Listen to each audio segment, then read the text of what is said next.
పిల్లలు జ్ఞాపకాలు ఉన్నారు. అక్కడ రాజుగారు కూర్చున్నారు సింహాసనం మీద. ఆ రాజుగారి పేరేంటి? నెబుకద్నెజరు. ఇక్కడ ఈడు సైనికుడు ఉన్నాడు, ఈడు పేరు మనకు తెలియదు, ఈడు భటుడు ఉన్నాడు.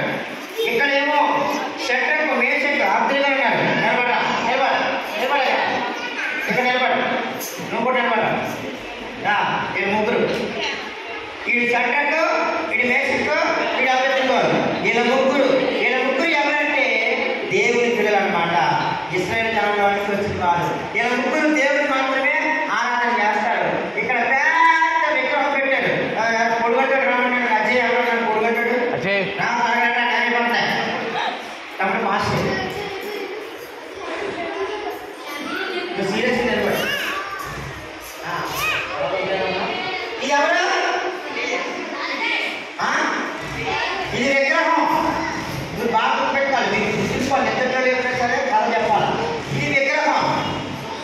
షడ్రకు, ఇది ఆ బాబీకు కూర్చోబెట్టండి, తీసుకోండి. ఓకే, మళ్ళీ చెప్తున్నా. అక్కడ రాజుగారు ఉన్నారు. Ready, 1 2 3 start. ఓకేనా? స్టార్ట్. రాజుగారి పేరు నెబుకద్నెజరు. రాజుగారి పక్కన భటుడు ఉన్నాడు. రాజుగారికి కళ వచ్చింది. నెబుకద్నెజరు కళ వచ్చింది.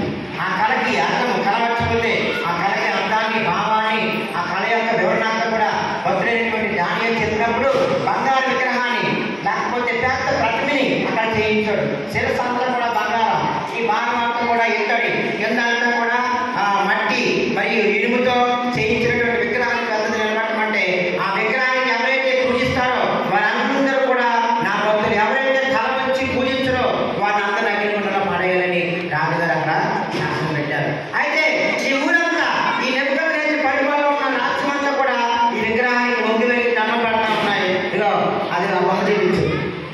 వంగి వంగి అందరూ దండం పెడతా ఉన్నారు. ఆ విగ్రహానికి దండం పెడతారు. ముగ్గురు మాత్రము దండం పెట్టకుండా అలా అక్కడ దండం పెట్టకుండా నిలబడ్డారు. ఆ ముగ్గురు ఎవరంటే షడ్రక్, మేషక్, అబ్దుల్గా. ఈ ముగ్గురు రాజుగారు చెప్తా ఉన్నారు, అరే ఈ ముగ్గురిని తీసుకెళ్ళి అగ్నిగుండంలో పాడేయండిరా. ఈ ముగ్గురిని తీసుకుని అగ్నిగుండంలో పాడేయండిరా. రాజుగారు చెప్పినప్పుడు అగ్నిగుండంలో పాడడానికి ఇద్దరు మనుషులు పట్టుతారనమాట. అగ్నిగుండం ఎక్కడ ఉంది? ఎక్కడ ఉంది? ఓకే, ఈ మనుషులు కూర్చోండి.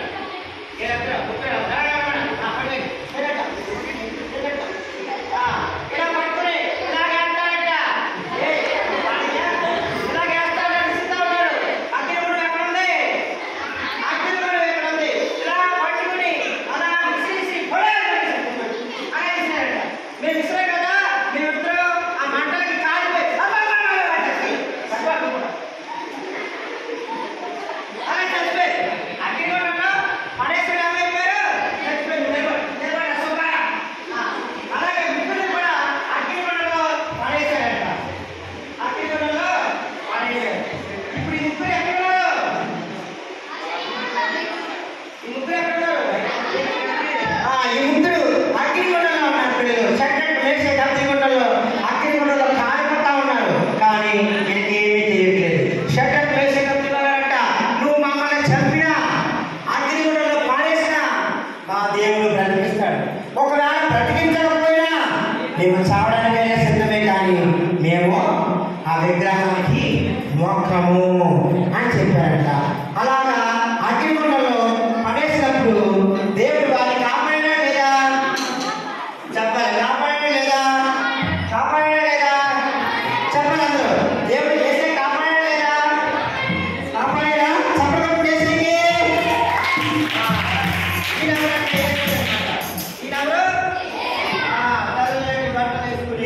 వారి మధ్యలో 4 వ్యక్తిగా కనపడతారు. రాజుగారు అక్కడికి వస్తున్నారు. అరే మనం ముగ్గురు వేసాం కదా, అగ్నిగుండంలో ఎంతమంది వేసాం? ముగ్గురు వేసాం కదా. ఈడేవాడు నా బాబు 4 కనపడుతున్నాడు, మళ్ళీ మెరిసిపోతాడు, దగ్గర మెరిసిపోతాడు అని భటుడిని అడిగినప్పుడు, అయ్యా మనం వేసింది ముగ్గురునేనండి, ఆడిపోవట్లేదండి బాబు, అలా ముగ్గురేనండి, ఇది ఆయన కడుతున్నారండి నాకు చెప్తాంటే రాజుగారు అంట ఆ ముగ్గురిని ఒకసారి బయట తీసుకురండి అన్నారంట. ఈ ముగ్గురిని కూడా బయటకి తీసుకొచ్చారు. అగ్నిగుండంలో బయటకు రమ్మన్నప్పుడు ముగ్గురు బయటకు వచ్చారు. చెప్పడంగానే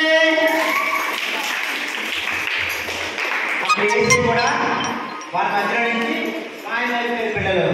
ఏసే దేవుడు కాబట్టి మాయమైపోయారు. కాబట్టి వాళ్ళ ముగ్గురు రాజుగారి దగ్గరికి వచ్చారంట.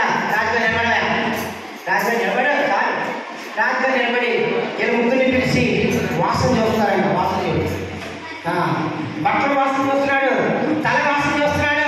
ఎందుకంటే పిల్లలు మనం పొయ్యిలో చేయాలి కాబట్టి, లేకపోతే అగ్ని ప్రమాదంలో కాలిపోతున్నప్పుడు మొట్టమొదటి మన తల కాలిపోతుంది కదా, మన బట్టలు కాలిపోయినప్పుడు ఒక కొంపు వస్తుంది, బ్యాక్ స్మెల్ వస్తుంది.